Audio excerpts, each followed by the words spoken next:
So thank you now. And then before we get into it, I also wanted to share that Esther is one of our inaugural Giving Circle members.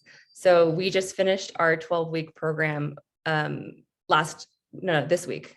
Yes, we just finished it this week, which has been an amazing journey, and just so grateful also to have you two here in this space. And so the first, I don't even think I have like a proper intro for you all, because there's just such an amazing and rich conversation that's about to transpire here. But just for other folks in this group, I've known Darian for many years and have the privilege of calling him one of my closest friends and conspirators and brothers, and have watched him build Illumen from the first day and be able to attract like amazing leaders like Joanna to join the mission and the team. And we as Lunar Project are just so grateful to be able to call you all our dear friends. And so I know you shared a little bit about your background and who you are, but I just wanted to turn it back to you two and ask if you can share a little bit about about your story and how that kind of brought you to Illumen today.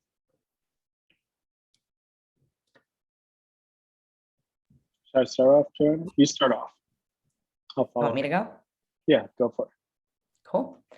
Well, I shared a little bit about this in my intro because, it's hard to separate, I think, my identity from why I want to do this work. But, after I was in Mississippi teaching at a freedom school, I realized that resourcing was kind of not culturally competent or culturally relevant. And what I mean by that is I was, at a very small nonprofit that's highly, highly efficient with how they use the capital that they get through grant funding. But all the grant funding was focused on books. It was basically earmarked for just educational materials only. And what we saw was that our students really needed transportation. They're living in a rural community with a household of many other children with many other needs, and often single parents who worked multiple jobs, and they needed food. A lot of people were just food insecure. And we couldn't pay for that with the grant funding that we were raising. And so I realized for me, being highly privileged and being accepted into the room with people who make decisions on money, as well as social capital, I wanted to work on that resourcing side. And so first started in peer investing, and eventually worked my way within Wellington Management, where I was working as a product manager, onto the impact investing side, but saw that even there, the definition was quite shallow and didn't include any conversation around diversity. It was really just, kind of a yes/no binary lens of basically, are they not doing harm? That's enough for us to call it impact. So I just decided that I wanted to work somewhere with peers as well, where more of the company was focused on impact.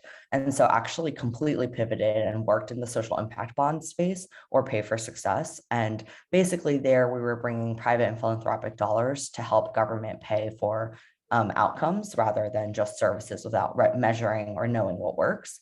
And we were working with social services. So that was already a really systemically marginalized population. And I really liked that we were bringing different sources of capital together, but I also felt like, do I need to be in the room? We were intermediaries. We were helping structure these contracts and bring stakeholders together. However, we also were a nonprofit, so we had to raise grant funding to validate our existence in that room.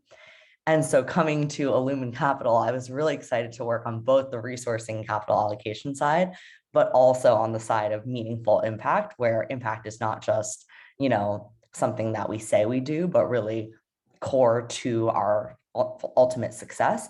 And impact includes not just impact metrics, but also diversity, equity, and inclusion, as is core to why impact work and these impact sectors of our focus exist at all. And so I'm just really thrilled to be here, where our capital, financial and social capital, is tied to our coaching and our ability to actually do something about it.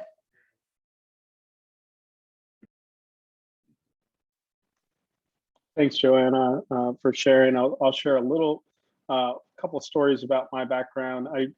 My great grandfather was a slave who ran away, bought his own freedom, which I guess the two are not the same. and went to Canada, Chatham, Ontario, Canada, where he became an entrepreneur and ended up owning a real estate block in Chatham, Ontario. And before he settled down, he went back to get his brother in Mississippi. And right after they crossed the line, because of the climate, his brother died, but he died free, which was also something very, very special to them. So the idea that entrepreneurship has the capacity to free people is the part of one of the harder things to see about Illumen Capital, and that the currency or the flows of capital that enable entrepreneurs to get started, the systems, the laws, the playing field, the relationships, which Joanna spoke really powerfully about with a group of managers earlier today, that breaking through on these relationships and systems and capital is equated to autonomy and the ability to actualize one's vision for their family, et cetera, as it was for my great-great-great-grandfather. Another kind of person in my family who I stand on the shoulders of is Flaxie Pinkett, who in the 1940s and 50s graduated from Howard at 14 years old. Graduated from Dunbar High School in DC at 14 and then Howard at 17, and became the chairwoman of a real estate insurance company not too far thereafter, which she ran for 4 decades. And she was also the first woman on the board of George Washington University and Pepco, our utility in the Washington, D.C. area, and a number of other kind of institutions. But the reason I bring her up is she used to always give me the biggest financial gift for my birthday, which is since I was 5 years old, which I began associated women and particularly women of color with outperformance in the financial markets since I was about 4 years old. After spending time with Aunt Flaxie, she also demanded on the boards that she was invited to that other women come with her when she joined the boards, and that reminds me that so many of the systems that we're working on within the financial systems, within community systems, require power in order to actualize the things that we're working towards to shift systems. And of course, there's a lot of power in cross-cultural and cross-race relationships in order to hold systems accountable. So I think I just want to reflect on that relative to the strength of this group.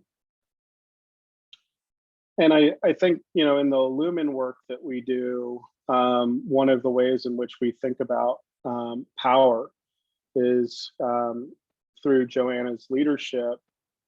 We invest $5 to $15 million in the funds, and then we hold them to a legally binding set of bias reduction strategies, including the curriculum that Joanna has designed to reduce implicit bias, and work on seeing initially the humanity of other people, and secondarily the returns of that humanity, once you see it, kind of brings to the marketplace.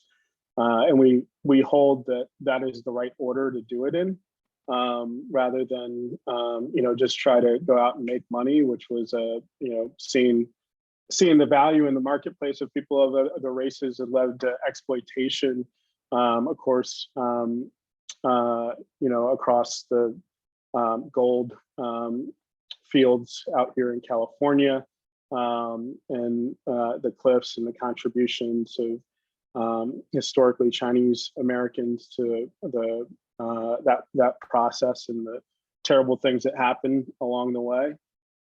It also leads to the overlooking and underestimation of people of color as they're being underwritten for loans, where I spent 3 years of my career testing subprime lending portfolios for overcharging and passed laws in 18 states because we found that systematically Black and Latinx communities were overcharged relative to risk, and kind of thinking about, you know, how we hold these systems accountable. So, you know, within the investing large sums of money and holding people accountable to seeing other people and measuring year over year whether they're making progress, that is part of the mission. And of course, you know, the mission of Illumen Capital and the asset management business, and we know that 1.3% of $69 trillion in capital is women and people of color run funds, which is about 30 trillion under what we'd expect by random chance.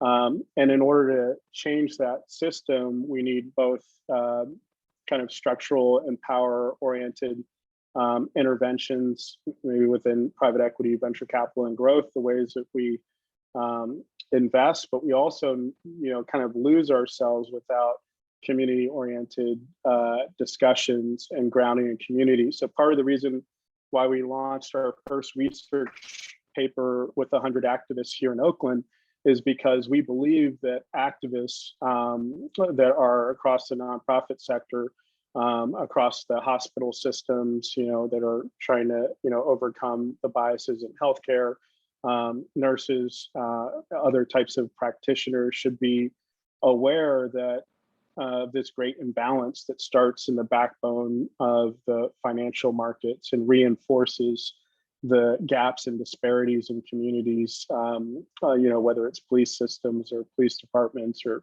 school systems and teachers or, as I mentioned, medical care. They can walk in with a little bit more orientation to how that financial system should always also be held accountable. And I'll close with just sharing that my grandmother, who helped to integrate the schools in Washington, D.C. as a principal, used to read me a story called The Gingerbread Boy. Does anybody know that story? It was a run fast as you can't catch me, I'm the gingerbread man, was one of the lines. We used to kind of yell that at each other as loud as we could. And one of the reasons why she picked that book was because the gingerbread boy was brown. And there weren't any brown protagonists in children's books. So one of the things that I, you know, was kind of, I got to go to a book launch in Washington, D.C. last week for Rebel Girls, 100 real life stories of Black girl magic. And I got to participate in the investment in this company through some of the work that we're doing, and meet Kashawn, who I know my grandmother would have loved to have met, who coined the term Black girl magic. And Kashawn said something that blew me away, and, you know, I'll kind of leave my thoughts with this, which is, she said that the original hashtag was not Black girl magic. Does anybody know what the original hashtag was? It was Black girls are magic, was the idea. And she said that the verb to be actually, you know, for many people of color, as she was, you know, offering this out to the community, they don't need to reach externally to find something. They have it, they already are. So I think there's something really special in that makes my grandmother smile. I think she would also be frowning when she looked at the pension fund that where, you know, a lot of her resources went in her retirement, and the fact that that's probably 99% white male allocated even today. And without the knowledge of that, this principal, this teacher who spent 50 years of her life contributing to integrating the schools in Washington, D.C., would have some serious questions about the asset management business, which is part of the reason why embedding this research in communities is so important to us. Thanks. Thank you both so much for sharing about your personal journeys. there's such a thread of looking for and seeking justice, and also getting into the asset management space too, for like laying the foundation for Illumen. And I know both of you have mentioned this idea of implicit bias or bias reduction in your work, and I see it a lot in the language around Illumen Capital. And I was wondering if you could help us understand and maybe define how does Illumen Capital see and define implicit bias or bias reduction? Yeah, sure. So for us, we know, there's no shame around having biases. Actually, biases have always existed since humans have existed. And really, they're shortcuts. They're shortcuts that we make to make decisions. And we probably have to use shortcuts, in every moment to make decisions. Initially, it was, is this animal a lion, or is it something that won't attack me and potentially kill me? But now it's, shortcuts that we use from day-to-day life. Which direction should I take to get home? Which way is the fastest way to get home?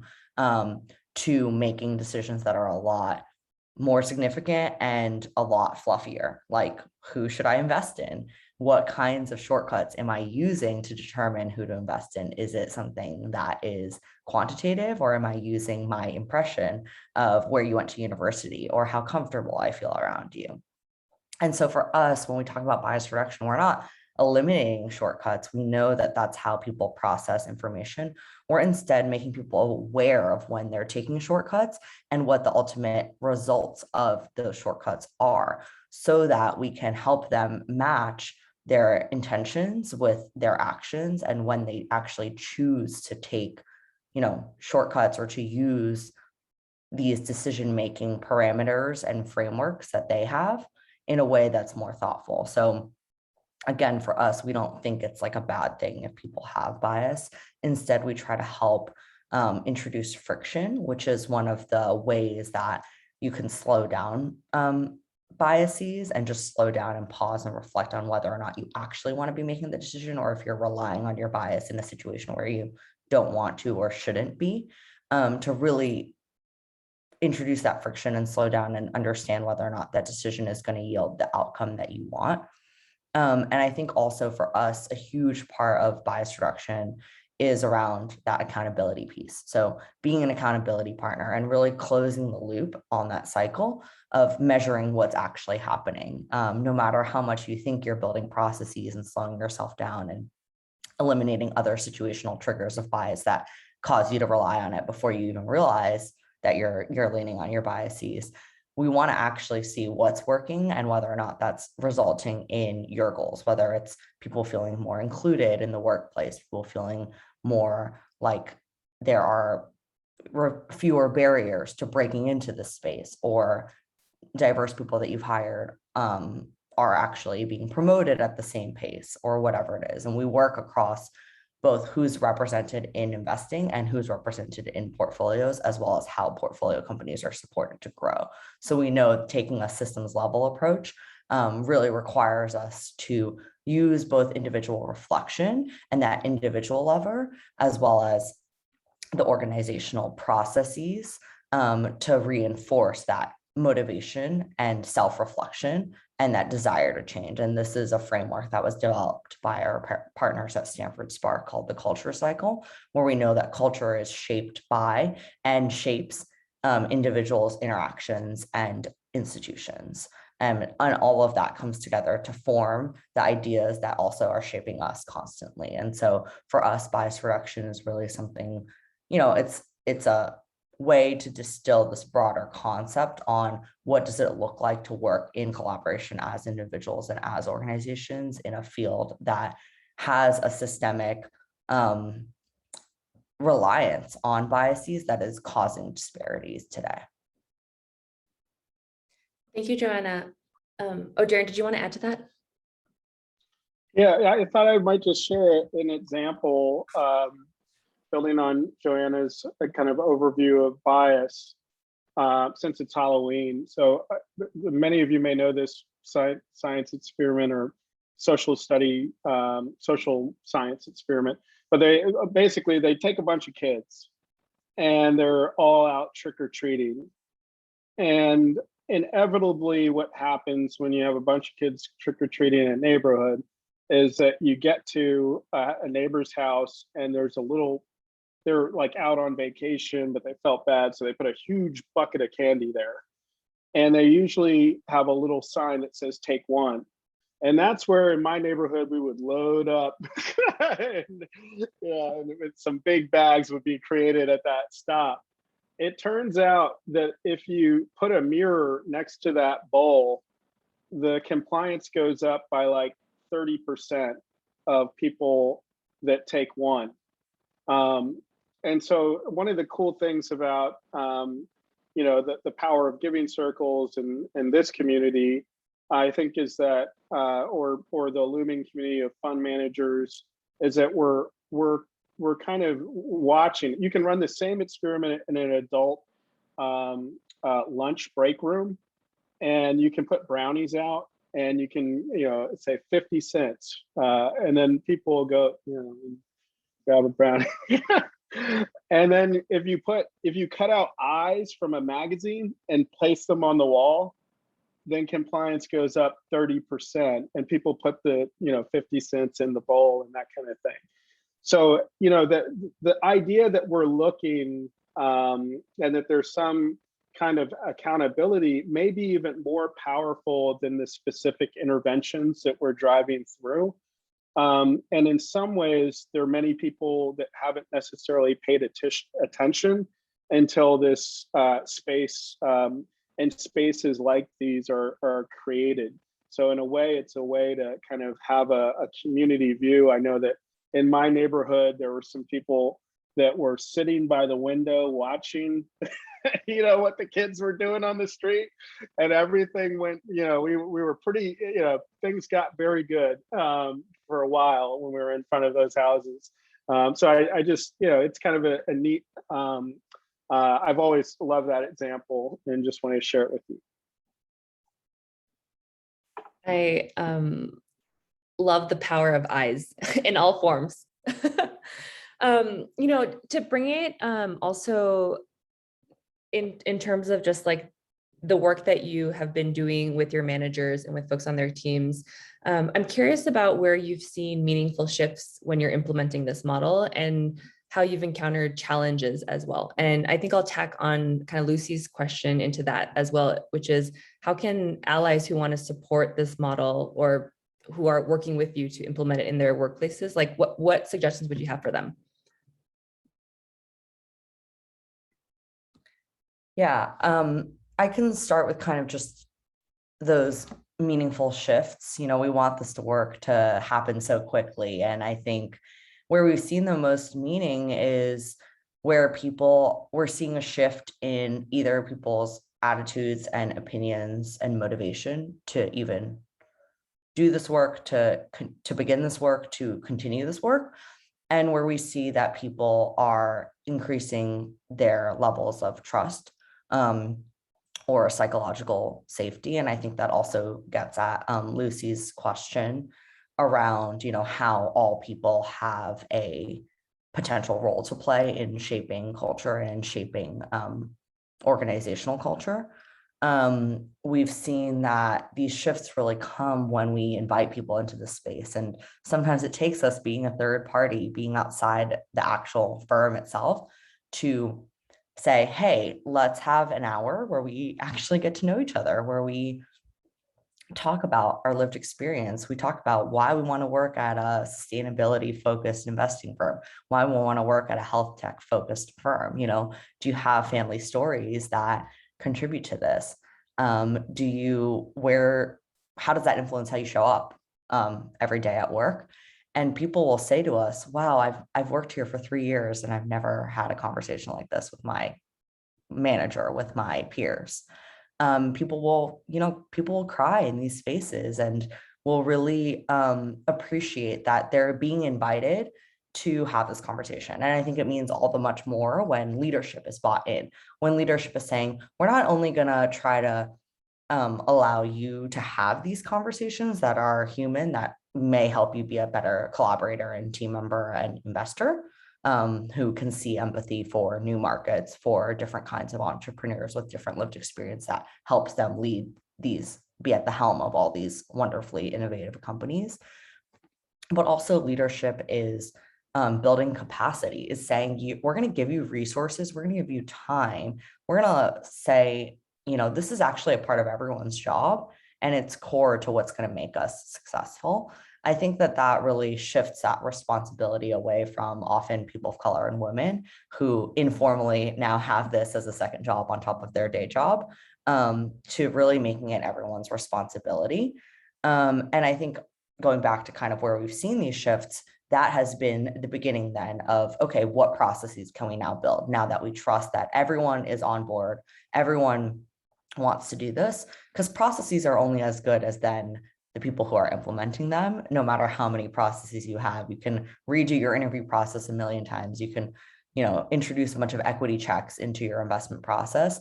It's only as good as then the people in the room. So you have to trust that if we're gonna spend 15 minutes debriefing investment committee and seeing whether or not biases showed up and having an honest conversation about that, I can be honest and I won't face retribution from my peers. I won't get promoted more slowly or anything. And then I think just quickly on the challenges front, it's been a world that's very virtual. We wanted to make this, the coaching, the curriculum available to all people because we know that everyone has a role to play. And that can include admins, that can include operational staff, HR, not just the investment team. But in some ways, that has also made us more disconnected. By scaling through technology, we are more disconnected. And that's something that I've been reflecting on since my time in Mississippi, which is, in rural communities, word of mouth is so powerful. But how do you capture that? How do you take it in a way that's scalable? Within venture capital, we want scalability. We want to see that there's going to be great ROI. And so often that leads us to lean on technology, but how can that technology still include the human element? I think is something I know it's like very meta. We're practicing that today. We're trying a new model here today. But it's also something that I grapple with every day as I work with our portfolio funds. Darren, I know you've been active in the chat. I haven't seen it, so just wanted to see if you want to jump in. Yeah, I was just sharing some background materials that you're familiar with, Joanna, from the research paper. A couple articles as there were some questions popping up. It's good to see Georgette and others around the performance related to kind of evaluation and manager selection. And I think that to be super specific, the finding in the paper that we looked at showed that as you increase the performance of Black-led funds, people are less able to hold even greater biases as performance increases, which was sort of the stunning finding that went against the history of the social psychology work that had been done in the field to date that suggested that there was an availability challenge and that the pipeline was the problem. There weren't enough qualified people. But of course, if you take all of the qualified people that are building funds and penalize them for outperforming, you'll never see a change in the overall complexion of the space. And for 40 years, we've seen managers of color and women-led funds perform at or above their white male counterparts. And yet there's not additional, we're still at 1.3%. So this study, we believe, helps to answer the question of why. Bob Marley said, kill them before they grow, to be blunt about it. And if you somehow penalize funds managers for outperformance before they grow, that's at least a plausible explanation of how those two things could be true. And the amount of people that I present to where the cognitive dissonance of how, like, I just invest in green, I'm trying to make money. I don't care if you're Black or whatever and whatever. And they go through this whole kind of stand-up routine about that, how they couldn't be biased. And yet we secretly, systematically tested 180 asset allocators managing the largest pools of capital in the world, sovereign wealth funds, pension funds, university endowments, foundation endowments, et cetera. and they systematically chose white lead funds with the exact same A/B testing. And they chose them more often as you increase the performance of the managers. And they imagined that Black male managers could execute less well on strategy, could raise less capital without any other information other than the race of the managing director. So that's just a quick contextual point, and there's some more resources in the side there for. I know that we probably have lots of different learning styles, so I threw some resources in the chat to just support some of the comments that Joanna was making and that I was sharing. Thank you both. I have actually many more questions that I prepared, but because we're getting close to the top of the hour, I think we could transition to Q&A from this very lively audience. But if we do have time, one of the questions this whole group that I was really excited to ask Darren and Joanna was about how this process of bias reduction has changed them and their work at Illumen, how that's kind of influenced them personally, what they've learned from it. But let's put that to the side and into a corner right now. I absolutely welcome folks to unmute and ask any questions or engage in dialogue if anything here has sparked something for you. And also, Joanna and Darren, feel free to ask us questions too. I think that's also very important. It's a two-way conversation. I have a quick question. I love the detail with which you all talk about implicit bias and bias reduction in papers and behaviors. And it's awesome that a fund like yours exists, you know? It would be hard to imagine a fund like this even 7 years ago, I would say. In light of all these positive changes in the market, there are a lot of people that think might be a flash in the pan situation where people are aware and open to these kinds of strategies now, but may shift back in the future.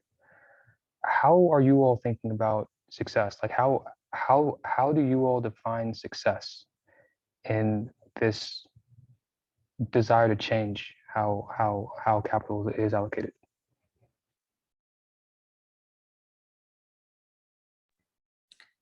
Yeah, I can start. I mean, first of all, I'll just say, like, we don't have all the answers. If this had been done before, we would have seen more progress. We really see ourselves as almost like an incubator or a pilot, like a pilot as a firm and organization that's trying to do this work. But in terms of success, I really leaned on my time and outcomes-based financing to just think about, like, what is our logic model and what it actually are we trying to move the needle on. And so we measure quite a bit of data. We've gotten quite a bit of feedback that that our investors love how much data we have, that our fund managers don't collect a lot of the data that we're asking for, but we think that's okay because we're trying to set that North Star of what kinds of data is actually really important. And so one, we measure just like how many hours do we spend with our funds? What kind of work do we do with the different funds? And our goal there is to understand whether different levers are more effective for certain kinds of funds. So for example, if you have more diverse leadership, do different levers work better for your firm? And we don't have enough data right now at all to draw any of those conclusions, but that's why we collect that information. We also, know that the first step is really around that individual mindset shift. So we do an annual survey around understanding whether people's minds are actually changing. And it's not just their minds, but do they want to change? Do they know what to do? Or is that a barrier in making the change? And then are they actually trying to act on it? And then we also measure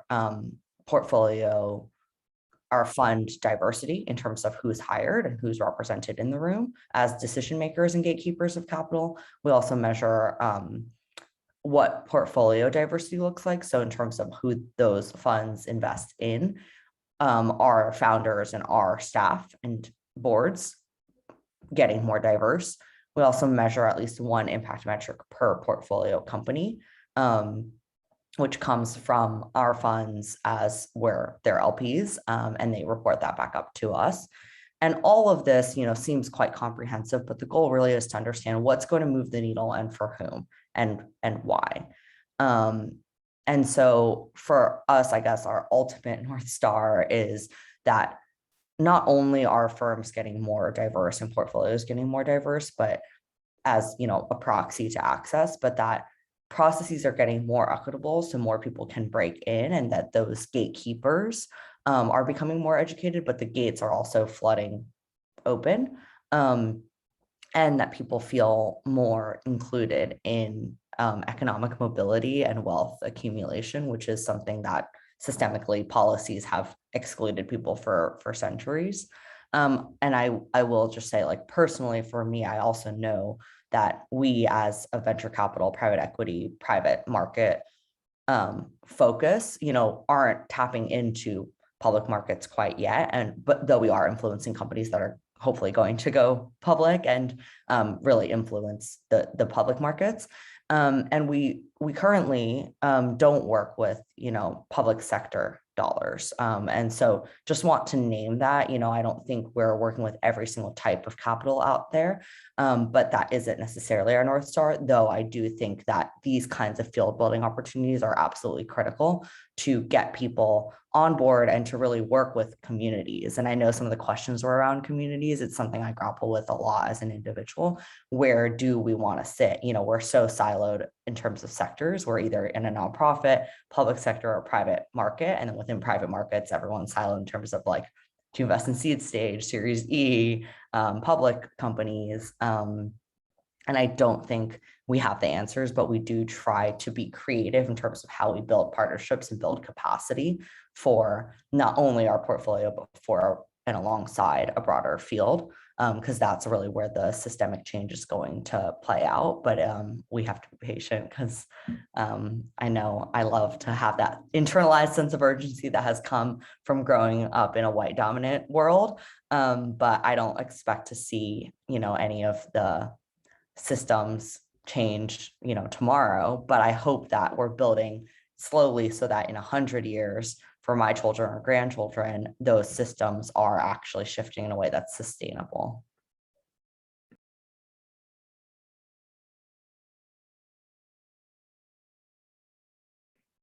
Thank you so much for that, Joanna.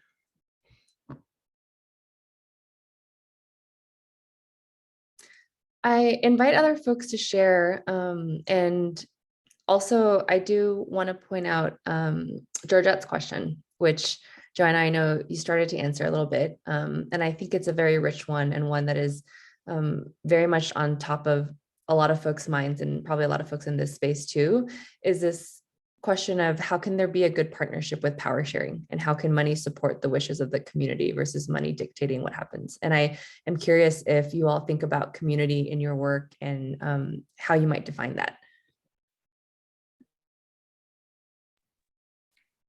Karen, why don't you jump in? I think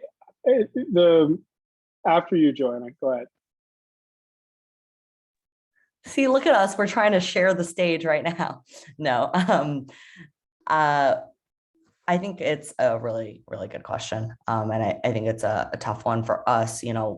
Immediately our community we're building community in a competitive space within capitalism and private markets. Everyone, especially impact investors, they're competing for what they see as a very small handful of deals. And so, one, we do a lot to build community amongst investors and potential co-investors with one another, where they can actually chat honestly about what are you all trying to do to increase equity in this space. And they don't see it as like, we need to keep this as our competitive advantage so we can go out and raise our next fund and good luck to the rest of you, which is definitely a lot of the attitude in this space, especially for people who have come up in traditional investing and now have climbed their way to the top and are now the GPs. It's really a paradigm shift, I think, that needs to happen first and foremost within even just who's making investment decisions. But then we also try to push people to expand that opportunity set or that option set. And so from a power sharing perspective, we try to do a lot to help people think creatively and differently about what does market size or market opportunity look like is it just because you're not living in these markets? One example that Darren shared was Magic Johnson wanted to get Starbucks into certain cities. And the Starbucks CEO basically said, I don't think people, like basically coded people in cities, black people in cities will buy a $4 Frappuccino. And, Magic Johnson had to do quite a bit to convince the Starbucks CEO actually like people will buy that. And also if you just change a few of the foods, instead of croissants, you're offering more culturally relevant food like pecan pie. People are going to be even much more excited because they're going to see that you're catering the product to them and actually trying to understand what's going to sell. So I just say this to say, like, I wouldn't call this power sharing necessarily, but I think it's like understanding where power dynamics are playing into what products and services are growing and are being offered, and companies are being started around those products and services, and where those gaps are. I think where those gaps are is where that invitation of people from the community into the room to talk about their experiences and what kinds of products and services they want is a potential path forward, though I don't think that concept of like focus groups and bringing people from the community in to do human-centered design is necessarily pervasive in our sector. I think it's certainly a possibility that I'm excited about.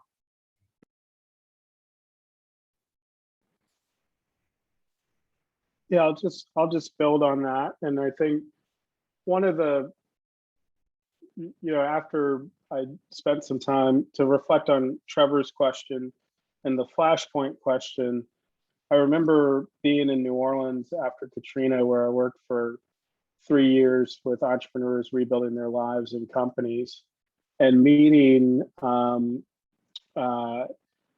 so many amazing entrepreneurs, but one in particular who was the grandmother of Creole cooking. And she would say, she was being interviewed while the mayor and the president and the governor was trying to figure out whether to bring New Orleans back.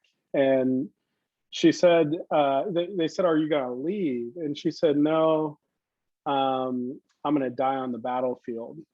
And that was Leah Chase of Dookie Chase restaurant. I got to work with her for, she was 93 years old when she transitioned. So for 5 years. And I guess and that sort of rang true of Joanna's response, that this is a 100-year, maybe 200-year journey, that we're, a small kind of blip in a big movement that we share with, all of you in this circle.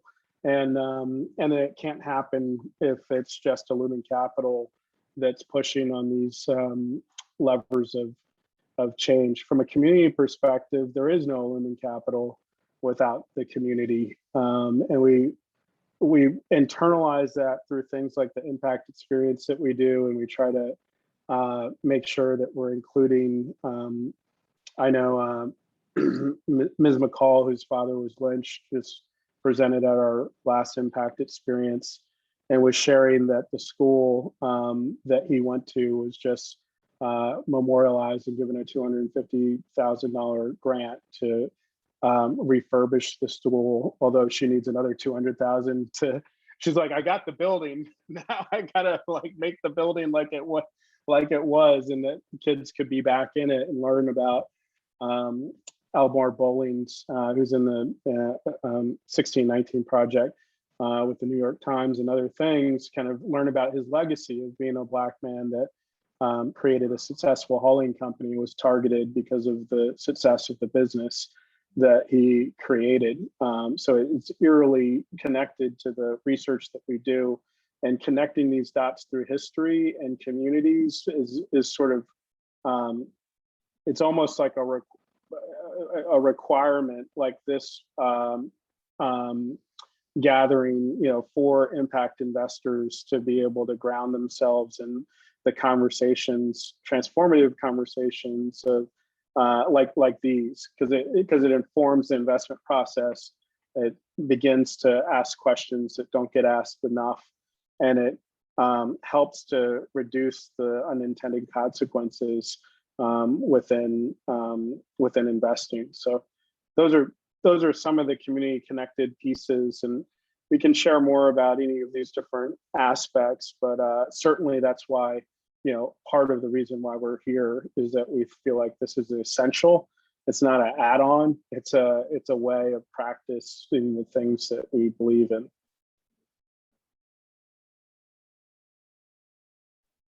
Thank you, Joanna and Darren. I see that we're at time, but I'm actually just very curious if there's any last questions or comments or affirmations that folks from this group have. Because we're just getting started and now we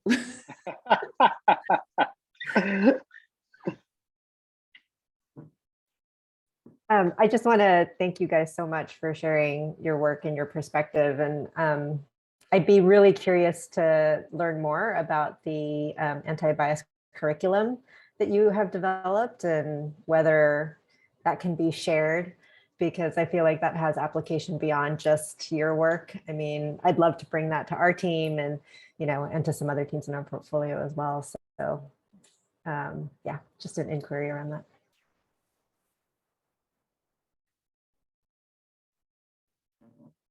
Okay, well, I can follow up with you too about that if it's shareable with this community that's here right now. And maybe if everyone could just unmute and let's just show Joanna and Darren some appreciation for being here with us. Thank you. Thank you so much. Appreciate it. Thank you. Thank you Thank you. all. Thank Thanks you to all. everyone for being Appreciate it. here. And I'm going to send up a follow-up with the recording of the video to this group. Okay, so take care. Thank you. All right. See you Bye. later. Bye. Bye. See ya.